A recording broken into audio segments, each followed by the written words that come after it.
Scientists have created tiny robots that can swim through the body and treat disease. This in a report at Study Finds.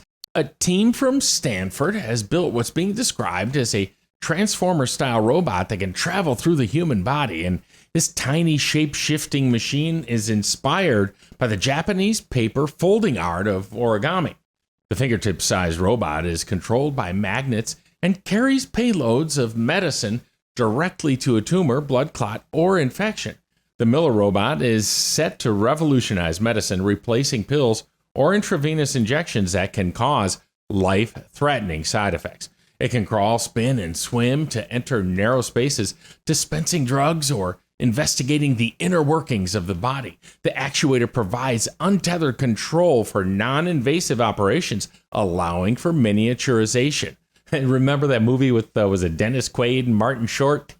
Sounds like that, Inner Space. I think it's a Steven Spielberg movie, if I remember correctly. But only without the disgusting tiny people being digested in stomach acid.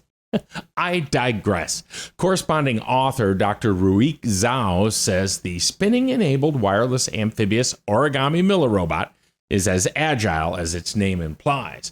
It moves elegantly and speedily over an organ slick, uneven surface, and this is a pig stomach here that you're seeing it in now. And it powers through bodily fluids, propelling itself wirelessly while transporting therapies. I don't want to know what bodily fluids we're talking about here, but ew. Anyway, it's still pretty cool. Unlike pills or injections, the robot withholds delivering medicine until, quote, it reaches the target and then releases a high concentration drug. Dr. Zhao says the robot is, again quoting here, the most robust and multifunctional untethered robot we have ever developed. The doctor likens certain actions to a minute accordion squeezing out medicine. The device's dimensions also enable it to remain rigid on its way to missions. As a result, its unfolded form inherently lends itself to propulsion through the environment. And you can see here in this fluid the current that it makes as it goes. It really moves along.